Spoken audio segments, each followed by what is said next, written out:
there's suffering when you're alone. And when you come together, there's sunshine, there's light, there's lifting. And every time I teach the class, they all end up feeling this is okay. I am not flawed. There's nothing wrong with me. The only thing that's wrong with my world is that there are systems that are not accommodating me, and that I will change. So you go in from this sense of shame and blame and self-deprecation to a place of power. That's where it is. It's power. ADHD Rewired, episode number 66. This is the show designed to help those of us who have really good intentions and a slightly wandering attention. My name is Eric Tivers. I'm a licensed clinical social worker, coach, and consultant. We know that starting can be the hardest part, so let's get started. But first, let me thank our sponsors. Today's podcast is brought to you by Audible.com. Get a free audiobook download and a 30-day free trial. Go to audibletrial.com/ADHD Rewired. Check show notes for link. Do you need an easy way to connect with people virtually, but don't want to be hassled by downloads that don't work, connections that are complicated? Go to erictivers.com/Zoom and check out truly what I think is a revolutionarily easy to use video conferencing platform. That's erictivers.com/Zoom. ADHD at 55 miles per hour continues to be the most talked about episode of this podcast. I recorded that episode during the launch week of the last ADHD Rewired coaching and accountability group. I pushed myself so hard to create this ideal launch with webinars and videos, emails, coordinated interviews on other people's podcasts and other people's webinar platforms. It truly was a really well orchestrated launch, and I was pretty impressed with my ability to pull that off. And I achieved what I wanted to achieve. I filled up another ADHD Rewired coaching and accountability group. Yet, as was evident from the 55 mile per hour episode when I was doing the podcast in the car, as well as the subsequent episode after that as I reflected upon that experience, I felt that I had pushed myself beyond a reasonable measure. Maybe I was pushing myself for perfection. So after that launch, I made the decision that for the next coaching group, which starts in a few weeks and people are already registered for it, I was going to make a concerted effort to do less. I know, which is kind of crazy because this is a productivity group. But yes, my intention was to do less. With the first two coaching groups, I had the belief if I don't sell it out, people will think that I'm a failure. And while I fought against this thought, there was at the core of this thought this fear of feeling like I was a failure. So as I teach many of my clients, one of the most effective ways and the most difficult ways to deal with fear is to face it head on. And that is what I'm doing here. I am resisting the urge to organize a perfectly sequenced launch for this coaching group. As crazy as this may be, my primary way of letting people know about this summer coaching group is here, talking to you right now on this podcast. I am fighting against my perfectionism. I am going to embrace failure if we don't fill it up. Well, I'm hopeful that we will and pretty confident that we will. I don't know if we will for sure. I won't know until it happens or it doesn't happen. I would know the lessons learned for next time, so here is an ode to good enough and to my desire to spend more time with my family. You've heard me talk about this group throughout the podcast, especially in the most recent ones. You know about it, but if you have more questions and you want to join the next ADHD Rewired Coaching and Accountability Group, listen up. During the break, I'm going to give you a code, a secret code. The first 4 people who call or email me with this code will lock in the early registration rates. Please, please, please don't share this code because only 4 people are going to get this rate. You can email me at eric@erictivers.com or call me at 224-993-9450. That's 224-993-9450. I'm going to give you that code and you have to mention it when you call or when you leave in that email. Or you can go to coachingrewired.com. I have a little bit more information there. And you can also let me know that you're interested in the summer coaching group. I'm looking forward to working with 12 of you. Prepare to get your ADHD rewired. Jane Milrod is my guest today. Now, this is now the 3rd attempt in doing her introduction, and I'm going to attempt right now to do the abridged version because I just can't seem to get through this, Jane. So she's an overachiever by the nature of how long the bio is.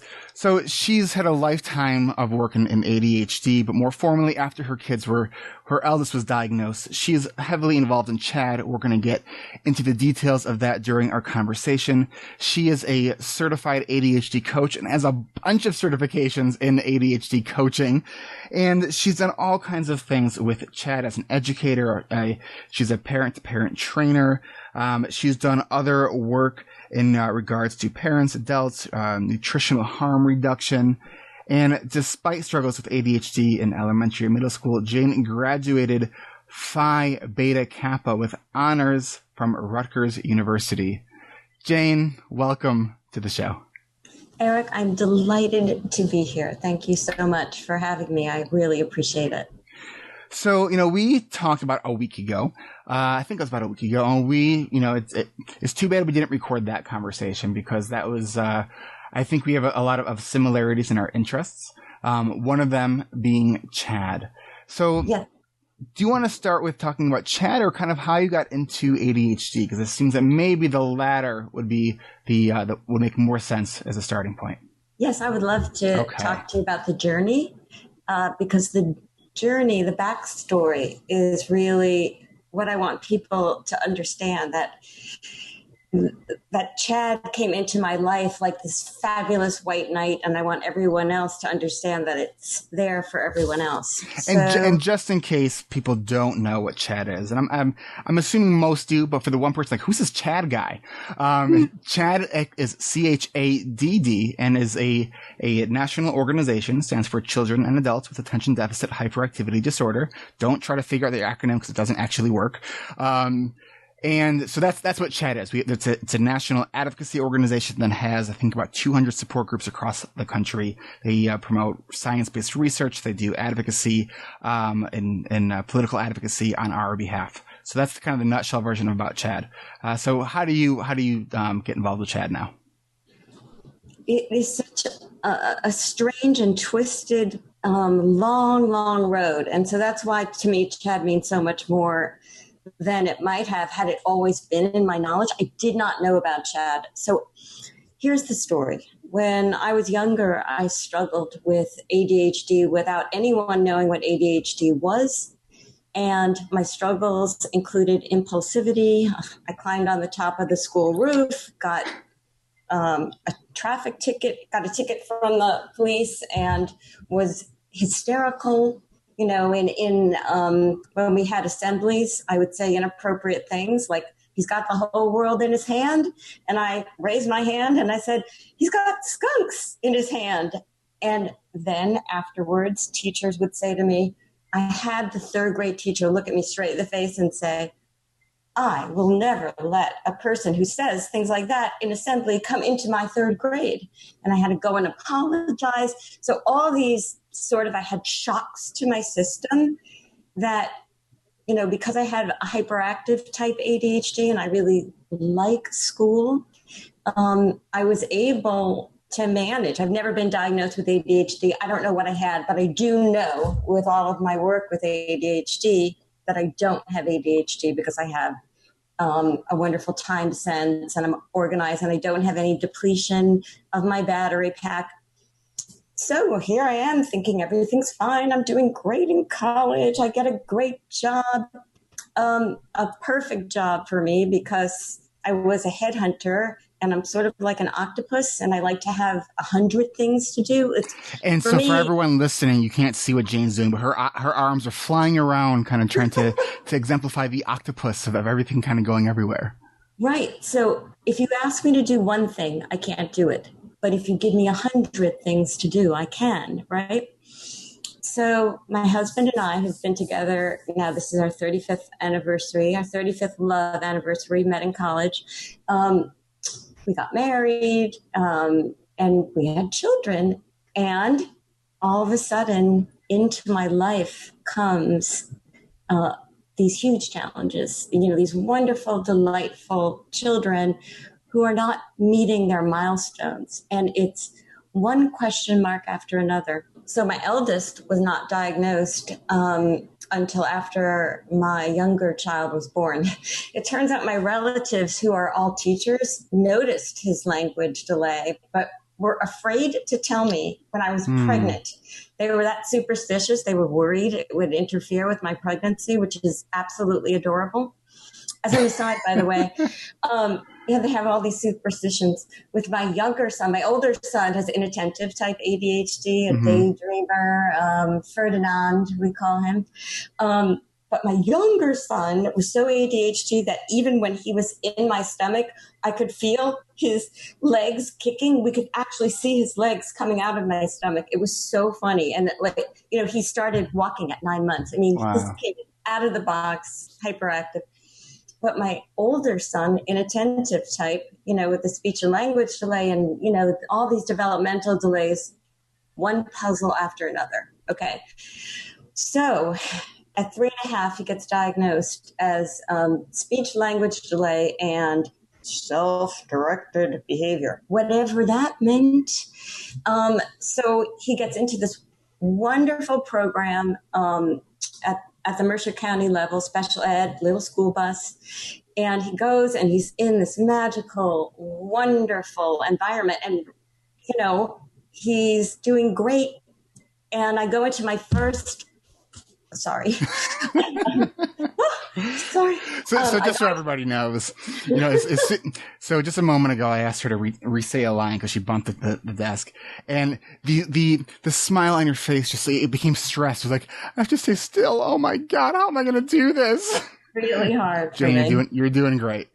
Thank you. I have a hard time sitting still. I mean, I don't have ADHD, but I'm fidgety. And fidgeting really helps me. By the way, one of my favorite books is Fidget to Focus. Just thought I would shout out to that book.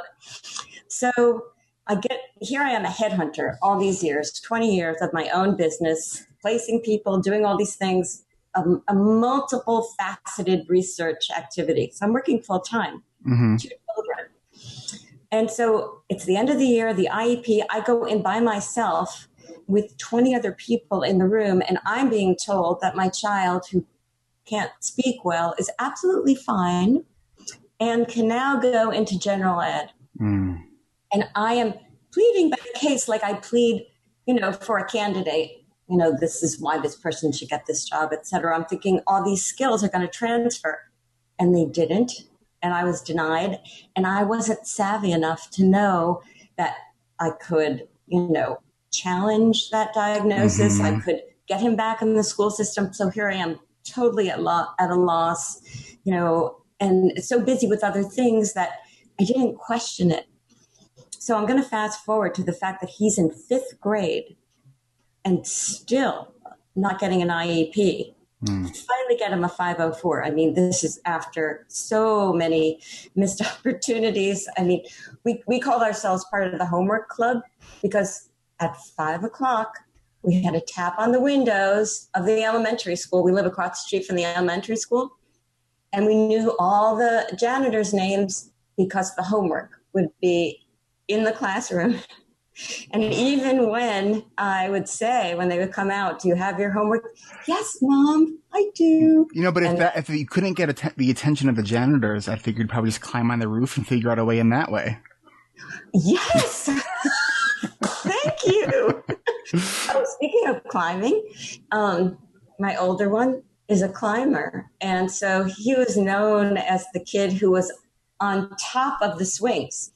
And they were so nice to him, everyone. So they, when new aides would come on, they'd be like, the kid on top. And they're like, oh, no, it's just AJ. And when they had the monkey bars, he'd climb on top of them. We went to Disney World, and he would climb up on the lanterns. He would shimmy up. So anyway, so I get this 504. At this point, I had retired from my job because the demands. So, my younger one has this hyperactive type ADHD. The older one has an attentive type. I have this husband who's flying all over the country, not around. And I had to get this intervention. It became a full-time job. So I retired from my job as a headhunter when AJ was in 3rd grade and Jakey was in 1st. And so, because I have so much energy and I have to always be doing things, I became the president of the PTO, the co-president with my friend Ingela Kostenbacher. And so I'm like in the system, I'm thinking, knowledgeable, making things happen. Meantime, not getting any services. And I finally get a 504. So I think, oh, goody, I'm part of the special ed PTO. Now I can really advocate for my son. So, and was this your kind of plan the whole time, was to try to get into the system to be able to advocate? No, never. No, okay. No, just community. I love being part of something big. I love running things. I was the president, and Ingela was my spokesmodel, but I really ran the whole thing. And we had a wonderful time. So it was just really, I was always a room parent, and I like the hands-on aspect of community engagement. So he gets a 504, and I go to the special ed PTO. I'm like, I'm finally part of your group. And they said, no, you're not. You have a 504. I'm like, what's a 504? So I then go on. I go into, I'm retired from headhunting, so I have more time. I go into full-on research mode. And I find out the difference between a 504 and an IEP, and I'm sending this wonderful data from Linda Anderson of Chad in Utah. Mm-hmm. And, she's just so brilliant. She's one of the founders of the Parent-to-Parent program. And so I have this great idea, I think. I'm retiring from being the president of the elementary school. And so I go to the special ed PTO and I say, we should have a PTO for people with 504s because we're kind of in the middle. We don't really exist. We don't have any advocacy. And they strung me along for an entire summer. And finally they said, no. At that same time, I got an envelope in the mail from Chad. And I was like, oh, there's something for my kids. And in the little corner, it said, want to start a Chad group? And I was like, you know it. So I called Trish, and she was Trish so White, nice. who's the Trish White. Yes, and Trish White is the coordinator's coordinator. She's in charge of affiliates for all the leaders for chapters. She's the go-to person. Right, and that was in 2006. And I was so impressed with her, and she was so helpful. And I was welcomed into this group of, it's called LeaderNet. Mm-hmm. And so, I was really mentored. And in our first meeting in that May, I think we had 50 people, crammed into the library at the Riverside School. And we did a survey. And what we started was a directory of providers, because back into my story of being underground, another underground aspect of being a parent advocate for a child with ADHD is who's good? Who are the providers that are above the fray, that know what they're doing, that are smart, great advocates? And so I explained to you, Eric, it was sort of like being an underground railroad of information where I'd meet with people and surreptitiously write little notes to myself. And it just didn't seem right. It seemed like the pieces weren't all adding up. let's bring this above the ground. Mm-hmm. We don't need to be in a tunnel. Also, other parents, I was very honest, I'm very open, and I would have other parents talk to me and say, don't tell anyone that I'm in your same circumstance, but I don't want anyone to know. And that hurt me in terms of my sensibility, which is everyone should feel free to get what they need for their children. There's no shame in this. And there was. So our first meeting, great meeting, and we started the directory. So this is before even the launch. In the pre-launch, I started what now the launch of the chapter. Of the chapter, okay. Yeah. So we started a wiki directory. So we have a resource directory that's a living document that has, I think at this point, 12 different categories of psychiatrists, psychologists, people that do testing, social skills groups, etc. Then in June, Catherine and I trained to become parent-to-parent educators. And similar to your experience with how did you meet Catherine? Well, Catherine McGavern and Ann Summer were my mentors in ADHD. So Ann Summer, at the time, was the social worker at Riverside School, very knowledgeable about ADHD. And she was the first one that brought Barkley to my, into my world. And she introduced you to Barkley. And that was the beginning. Yes. And by the way, just so you know, in terms of learning style, I could not learn very well from the graphic. I'm an auditory learner. Mm-hmm. So I had to be exposed to it over multiple times. And once I got it, it was, now I get why. When my son goes up the stairs, he comes back down with an empty hand and says, what did I go up there again for? Jen, I don't know if I've ever mentioned this on the podcast, but a strategy that I will personally use when I'm going to get something, and I know that there's a lot of things that can happen between that time and space, between leaving my seats or where I'm at to go get that object, is I will sing what I'm going to get, and I will keep singing until I'm back at the destination of my intended goal. So if my let's say I'm cooking dinner, and not that I actually cook dinner that often, but let's just say I am cooking dinner and I have to change a load of laundry, and maybe I just started to boil a pot of water. This is very kind of theoretically speaking. So what I would say is go do the laundry, then change or go back to the spaghetti, go do the laundry. And I would just keep repeating this over and over again because that allows it acts as like interference control, because otherwise my mind just wanders. I have this real bad case of mind wandering syndrome, and so doing intentional things that allow for that intentional focus and making it kind of fun through singing, works really well. That is beautiful. In fact, when I work with learning and memory techniques, which is so fascinating, a great way to learn anything is to put anything to like happy birthday or any song that's really familiar to you. So I love that. And actually what I do with my kids, what we learned in parent to parent is you only ask them to do one thing and then you make them repeat it to you face to face, eye to eye, so that they've had the expressive, and so it wires in not just receptive. Receptive is not enough. It's not sticky enough. Right. It doesn't go through that processing loop. Right. All right. So back to parent. It is a wonderful program. And so you're trained by Chad to be a parent-to-parent trainer by this 3-day marathon of training. I think it was 6 hours the first day, and then 9 and 9. And for me, sitting in my chair, so hard. But what was great is they let me walk around in the back, and they kept it really cold, which kept everyone's attention. But here was my aha moment at that training. The aha is you can know everything. You can read every book.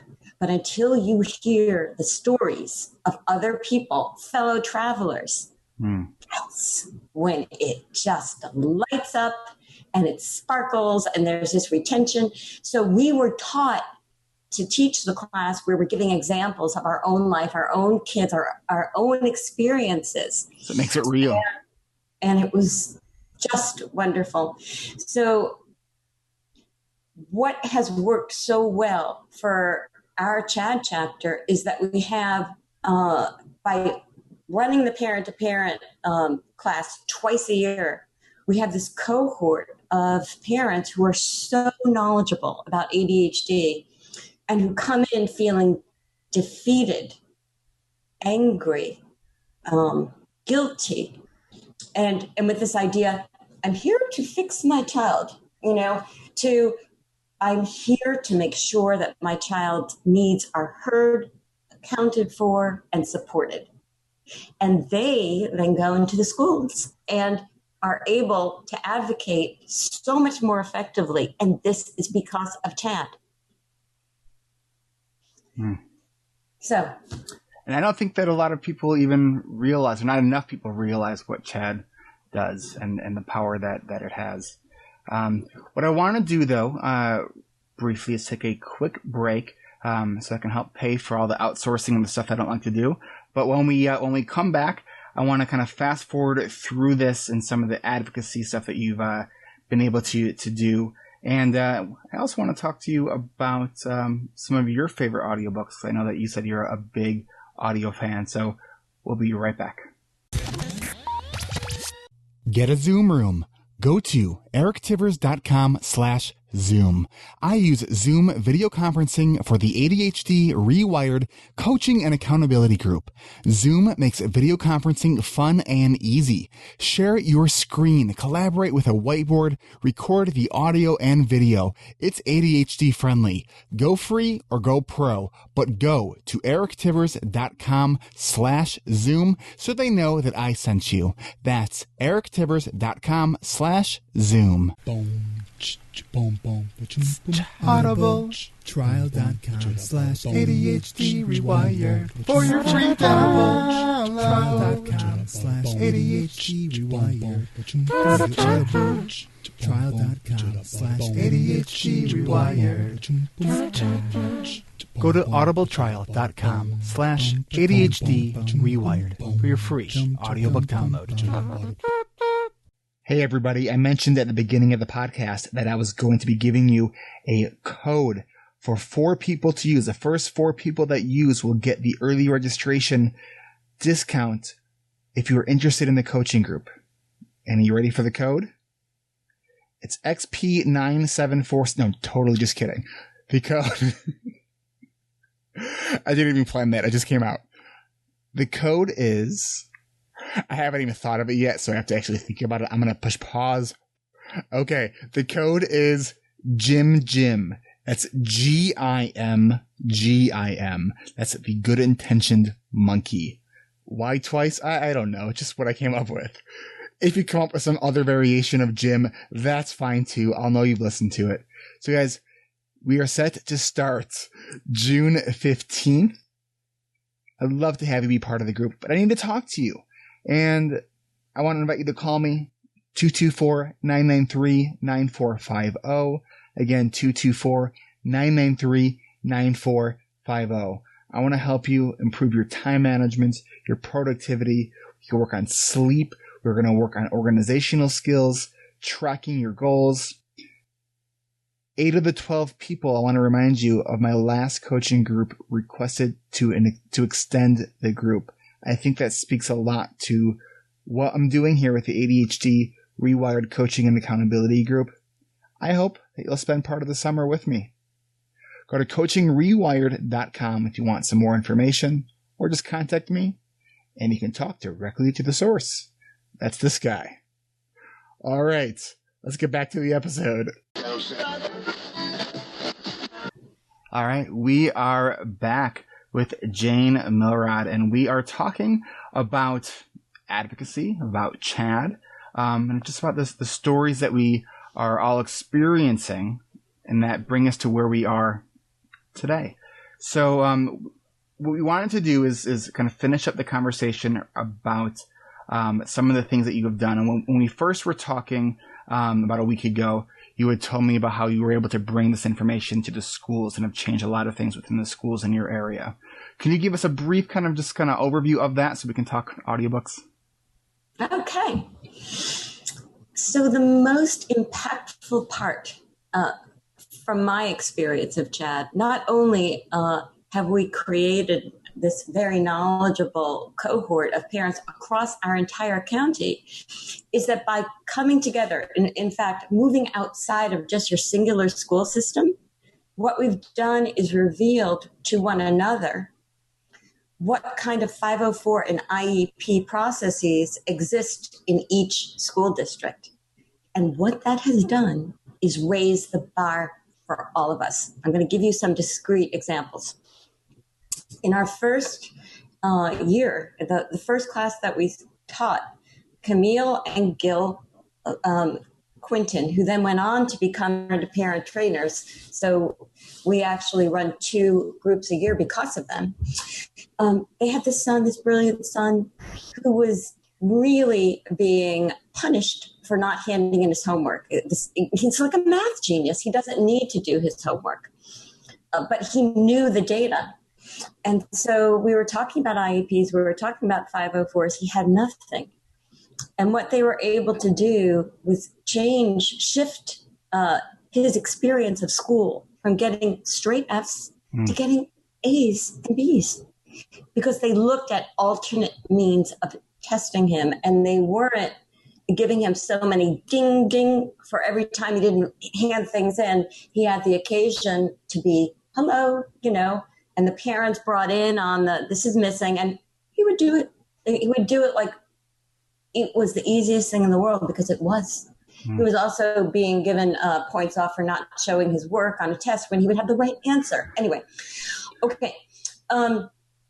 West Windsor, another school district in our area, had these lots of barriers to entry to getting an IEP and a 504, including requiring outside testing.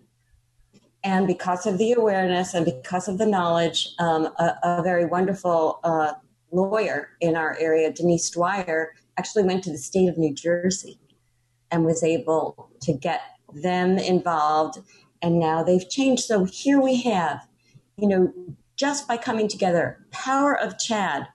So beyond the national, on the local level, look at that impact on people, and then on people's advocacy for their children, and then changing the school system, changing the whole way that we think and talk about ADHD. I just want to tell you a few more things. We've done panels of teachers talk about ADHD, where teachers have really wonderful ADHD teachers have said to us, this is what we need from you. If you have a kid and it's return your books to the library day, if you don't send that, your child is suffering all day. Mm-hmm. Now, many ADHD parents aren't as aware of the kinds of experiences their children are having from their own ADHD. So again, another raising of the bar, raising of the awareness. So let me ask you this. What would be a suggestion you might give to parents who have ADHD? Because most of my listeners are adults. But we also know that ADHD is so highly genetic that, kids who have ADHD often have parents with ADHD, and those are those who are listening. And I often tell the clients that I'm working with, who I'm helping their family, because their kids are dealing with the educational system. I tell them that you have to become an expert in something you never wanted to become an expert in. Right. Welcome to a land you didn't count on. And I tell you this too, because I've gone into many IEP meetings. I'm a school social worker by training, but I work in private practice. But so I go in as an advocate, although I've changed my terminology going in with meetings, because I now go in as the family's therapist versus the advocate, because therapists are warm and cuddly and, you want to hug them, and advocates have gloves on. You know what I mean? It's like, I do the exact same thing, but it's kind of the psychology of language. Right. But what's interesting, with my own son has some special needs, and going in that role as dad versus as hired help, it is so different. And one of the things that I did, and I'm so glad that I did, is I brought help with me, because for me, now that I have this emotional component to it, my brain gets kind of flooded, and then I just go blank. And it's, when I'm, hired, that doesn't happen to me. I'm just like, I'm, laser focused on everything going in the room. I'm reading all the body language. I'm just, I do well in that situation, except when it's my own son. Someone's got to help me. I'm so glad to hear you saying that when it's our own and we have that emotional, the amygdala's there, goodbye to logic, goodbye to planning and the ability to really even understand what's being said. Yes. So always have another person with you, even if it's a person who may not even be the most knowledgeable. It's another set of ears, another set of eyes. You can also record. You need to ask permission up front, but you can record and give advance notice, like more than 24 hours. And one of the things that I would suggest too is share with the school district that, if you're a parent with ADHD, that tell them you have ADHD, and for your own processing, you need to be able to record, and make sure, just give them enough time to do that. And one of the suggestions from some of the Wright's Law books, which is Pete and Pam Wright's Law, who are huge educational advocates, is so if you go into the meeting, you can put a recorder on the table and say that you're going to record the meeting, and if they say that you can't do that, just ask for the person's name, and they might even just back down before you hit stop on that recording. But it's we want to develop this collaborative relationship with schools. Right. But at the end of the day, you're advocating for your kid, and so you got to do it's a business relationship, and you got to look at it that way. And it's not about not pissing people off; it's about balancing that, and that's maintaining that emotional self-regulation, maintaining the organization, maintaining the priorities. It's like if you have a meeting with your school or a meeting for any situation, you're going to get more out of that meeting if you have 1 to 2 specific goals versus 15 goals. Otherwise, you're going to be all over the place and get nothing done. Yes, it is a negotiation, and you should have, sometimes you can even go in with a sheet where you are saying, these are the objectives. That I've done that, my older son's accommodations became very complex given his associated disorders. And so I would go in with a sheet of best practices, his Tourette's and OCD. And I would say, let's really examine which fit within your structure and which I need to go external for. But, these are the range of demands. So, Eric, what I want to share with you is no one climbs Mount Everest without a Sherpa. And we cannot do this alone. I have to admit, I have no idea what a Sherpa is. Really? I don't.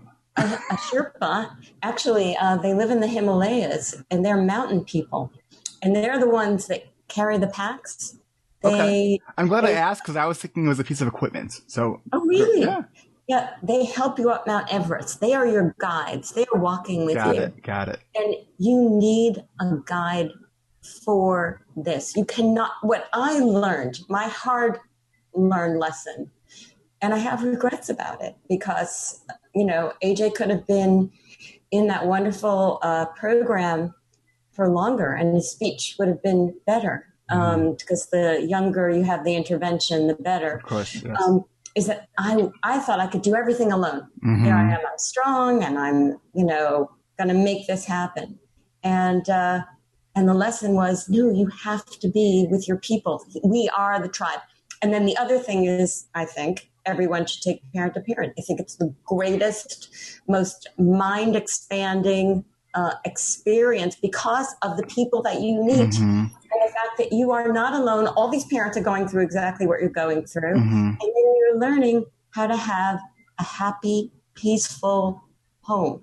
You're reducing stress in your life. And I know the parent-to-parents also offered virtually, which may be more convenient, but I know that you are a big believer in what I think Ned Hallowell refers to as vitamin C connection. Yes. So let's talk about that. Because you said to me, one of your pieces of advice for people is to not rely on podcasts and webinars alone, anyways. So I wouldn't know about you, Eric, if it were not for, I'm a facilitator for our adult ADHD group, which is this wonderful collection of sparkly, fun minds. And we have a very, practical, solution-focused meeting once a month. That's that one separate group. And we were sharing all of our favorite podcasts, which include, by the way, Tim Pickel's Procrastination. The I Procrastinate. Yeah. Love him. And so Which was the first time I heard about something specifically called sleep procrastination. I was like, oh, my issues have a name. Yes.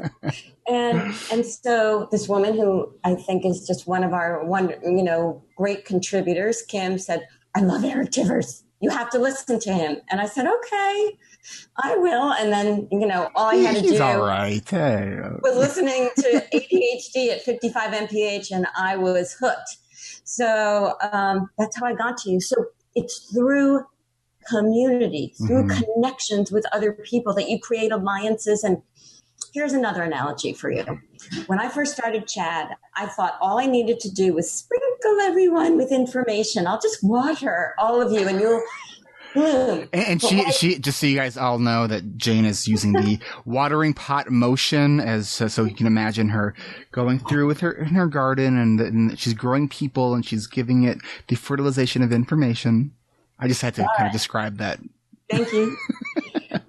Because I can't sit still, but I am staying in my seat, which I'm really proud of. No, you said you don't have ADHD. Did you really say that? I really don't. I'm very hyper. But I have an incredible time sense, and I'm very organized, and I never stop working. But maybe because I never stop working, I have ADHD. Maybe we should talk further after this podcast, and we'll get to the bottom of whether or not you really have ADHD, because you use shiny and sparkles in your terminology more than once this conversation. Okay. All right, we can. Okay, so back to I'm watering these people. This is my thought. Okay, so I'll just deliver information. But what I didn't realize, what was going on below the ground was these roots were intermingling, and the people themselves were tying them one to the other and making this strong, beautiful, fertile field. So it was the people coming together, not the information alone. Jane, that you say that, and what was going on in my head right now is, I often refer to my first chat conference, I think 5 or 6 years ago, where Barkley was the keynote, and which was an extraordinarily powerful experience. Just really, just that whoa, like I still have a lot to learn about ADHD, and it explains so much. But the other piece of it was, I think at this conference there were about 1,500 people that attended, and to be around 1,500 other people who just get it and accept you, where you walk into your session, 10 minutes late, and there's no judging eyes. There's just no, it's like, hey, how's it going? You forget to turn your cell phone off. The speaker forgets to turn their cell phone off. And it's all good, and it's so powerful. It's so powerful. Right. And that's that connection piece, to know that we're not alone. We're not crazy. We're not making this stuff up. It's, it's a real thing. There's suffering when you're alone. Yeah. And when you come together, there's sunshine, there's light, there's lifting. And I have seen it so many times. Every time I teach the class, the people come in, they're shuffling, their shoulders are down, and gradually the shoulders go back, and people are, they can become experts in little subsections of behavioral intervention or a chart that they tried that worked. And then they're a contributor, and they all end up feeling, this is okay. I am not flawed. There's nothing wrong with me. The only thing that's wrong with my world is that there are systems that are not accommodating me, and that I will change. So you go in from this sense of shame and blame and self-deprecation to a place of power. That's where it is. It's power. And, if it were not for Berkeley and for Hallowell, we wouldn't have the kind of national recognition. We wouldn't have the kinds of laws or insurance coverage. This is CHAD. CHAD is in your community. And here is my plea to your listeners. I am, as you can tell, really all over the place. And not someone that you would think would be the paragon of someone She totally has ADHD. I do not. All right, so listen. But I run this CHAD group, and I've done it for 10 years. You can do it too. Eric, I was able to write a message on your iTunes because I don't know anything about technology because you broke it down. So I'm breaking it down for you. Go onto the website, write to Trish White, and open a CHAD group. It'll be the greatest thing you ever did. Or if you just want to be someone that is the ultra expert and helps parents in the schools, train to be a parent-to-parent trainer and run a class. My life is forever changed. I loved my life as a headhunter. It was the greatest job. It had a lot of satisfaction, and it was so challenging, and I had to be on the game.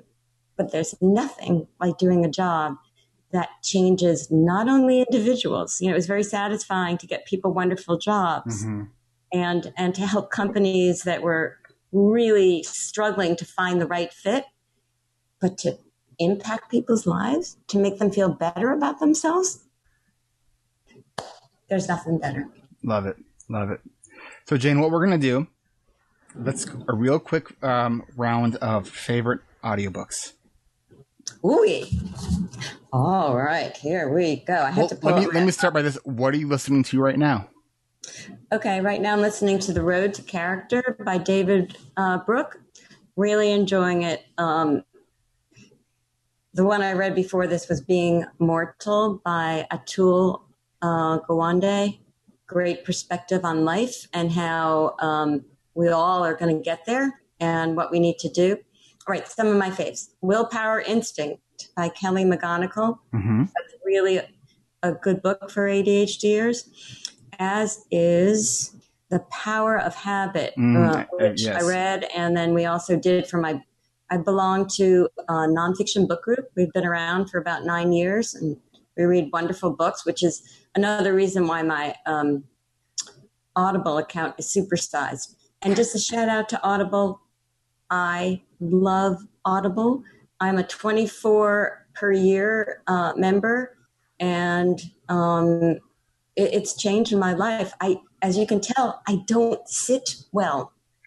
Even though I love learning, I now have, with Audible, I can do anything. I can fold my socks. I can take a walk, can clean the kitchen, be in my car, and I am learning, and I love to learn. And this has just given me the greatest freedom of anything. In fact, if you were to say to me in our lightning round of trivia, whatever, if you could invent anything, I would like to reinvent Audible. I love Audible. Well, we'll get to that then. As many of the listeners know, but if you're new, you might not know, that you can get a free audiobook download by going to audibletrial.com/ADHD Rewired. Jane, what would be your recommendation for first books, the kind of the must download? You gotta listen to this one. What would it be? The one is Willpower Instinct. And the reason for that is it shows you how you can increase your willpower muscle. Some really basic interventions, but that's the go-to. And then one more is Mindset. Okay. I need one more. Mindset by Dweck. Okay. It shows you that you can learn anything. You don't have to be smart. If you stick with something, you will know it. and just limitless possibilities. And this is the message for an ADHDer, is that even if you have a hard time, put in that double time, put in that triple time, you will get there. And you know what? You'll be better for it because you worked harder. That's awesome. That's awesome. I'm right now. I'm actually listening to Focus by Daniel Goldman, who wrote Emotional Intelligence, and it's good. It's good.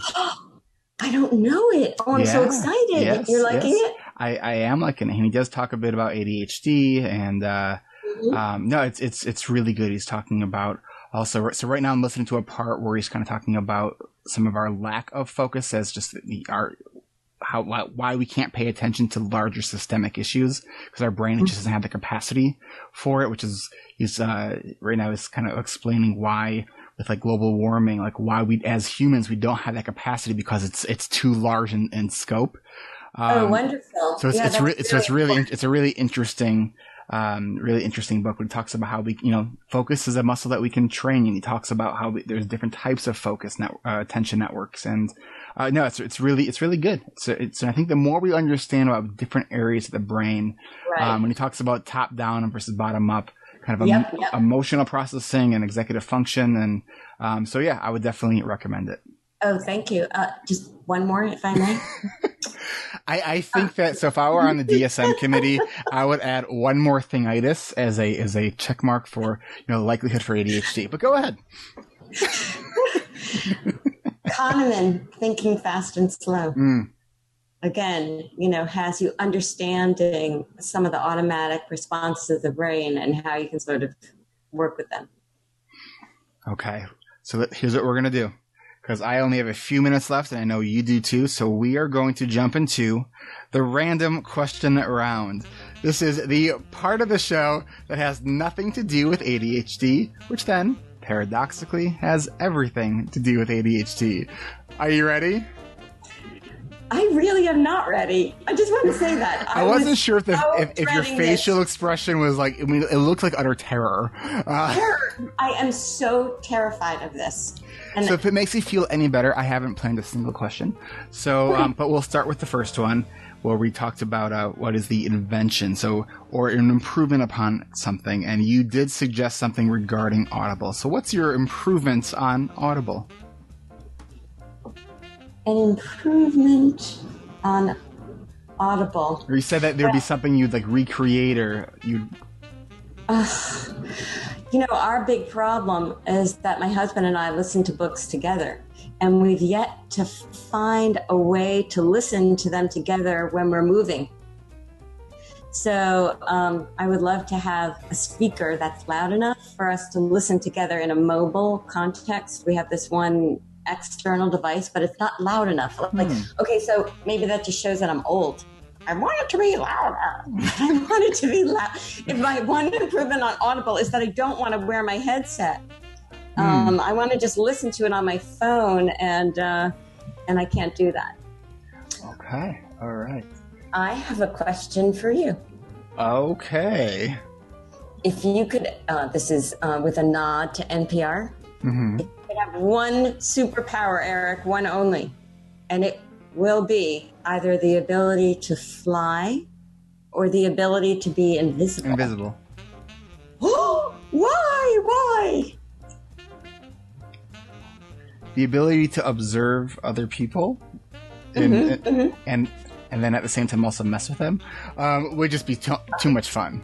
I mean, I would love to fly, but to be to fly is a matter of convenience and enjoyment, where to be invisible has true utility. Okay, great. That's a cool answer. And I'm a function over form person. You really get it. They then broke down the differences, and most of the invisible people wanted, power and access. So it's very interesting. And maybe a third would be more hair, but it's a third. No, I've gotten over that a long time ago. Okay, back to you. If you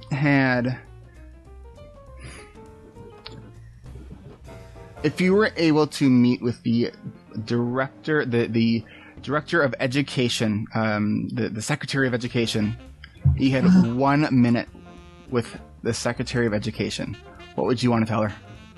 Okay, I don't even know who it is anymore. This is a great question. I have 1 minute to talk to you, and here's what it is. Kids with ADHD should never be denied recess. Kids need to move more within an academic environment, all kids, not just kids with ADHD.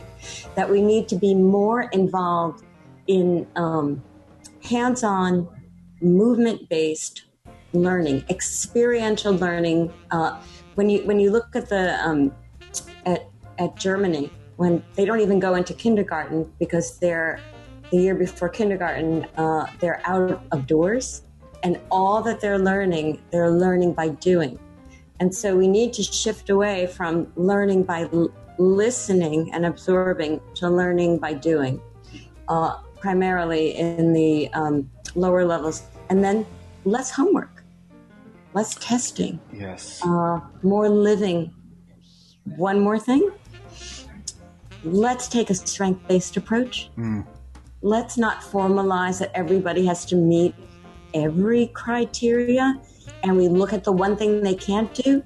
Let's look at the things that people can do and maximize and celebrate. And I think especially too in higher ed, I see so many people who don't go on or don't finish their higher ed because they can't get past that math course or that stats course, and it's like they're never going to use that stuff anyways, and they have this enormous potential, and it's frustrating.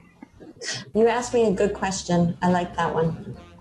All right, let me come up with one more.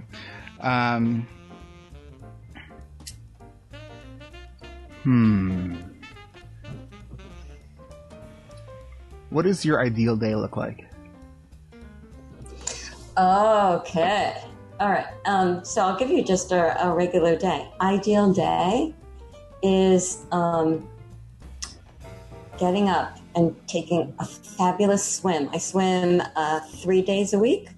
And so my best days are my swim days, become most relaxed. And then coming home and being with my family, maybe playing some games. But then I would want to go to the grounds for sculpture with my husband and my kids and be in nature, or to go for a nice hike in the woods. I love nature and being with my family and telling stories.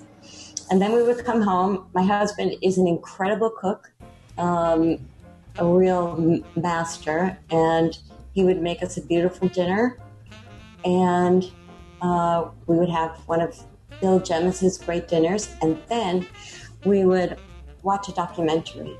I love documentaries. So, do you have a favorite? Well, I just was at a lecture last night where they were talking about The Lion King, Al Hirschfeld, and that was a fabulous documentary. So he was really one of a kind. Great. Well, we are all out of time. So before I let you go, Jane, I want to thank you for your time. And if people want to reach out to you, talk to you, looking for a coach, something like that, looking for more information locally for Chad, if they're in your area, where can they reach you? Okay, 2 ways to reach me is via ADHDcoachjane.com. But the more important note is go to chad.org and get yourself involved in your community. You are so educated about ADHD via Eric Tivers. Now go share it. Go change a life, one person at a time. Jane, thank you. Thank you for listening to another episode of ADHD Rewired. And if you're new to the show, welcome to ADHD Rewired. We are more than just a podcast. We are a community focused on learning, growing, and connection. You can see a full outline of this and all other episodes with all the links and other resources mentioned during this interview at ADHDrewired.com. Help support this podcast by checking out my sponsors. I use Zoom video conferencing nearly every day, and so can you. Go free or go pro. But please, go to erictivers.com/Zoom so they know that I sent you. And you can get a free audiobook from Audible at erictivers.com/Audible. And next time you shop Amazon, use the Amazon search portal at ADHDrewired.com. A small percentage of your purchase will go to support this show, and it doesn't cost you anything extra.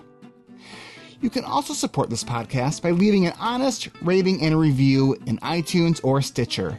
This really helps other people find this show. And don't forget to hit subscribe so you never miss an episode. Don't just be a passive listener, be an active member of the ADHD Rewired community. We are on Facebook. You can like our page, but please submit your request to join our free and growing community. And don't forget to check your other inbox because I screen everybody before they come into our community.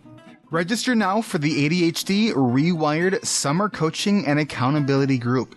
Schedule your free 20-minute consultation with me at coachingrewired.com. That's coachingrewired.com. Or call me 224-993-9450. 224-993-9450. If you're looking to get a better handle on time management, project management, and productivity while being connected with a group of like-minded people who all support you and genuinely understand your challenges, join the next ADHD Rewired Coaching and Accountability Group. Call me if you're interested. You won't regret it. And besides from other productivity, we have fun. 224-993-9450 or coachingrewired.com. And for all of you superfans who have listened all the way through to this point, if you'd like to be a guest on this podcast, shoot me an email, eric@erictivers.com. In your subject line, just write, "I'd like to be a guest," and just tell me a little bit about your story, and we'll set up a time to talk. So I'm looking for guests, or if you know of somebody, also let me know.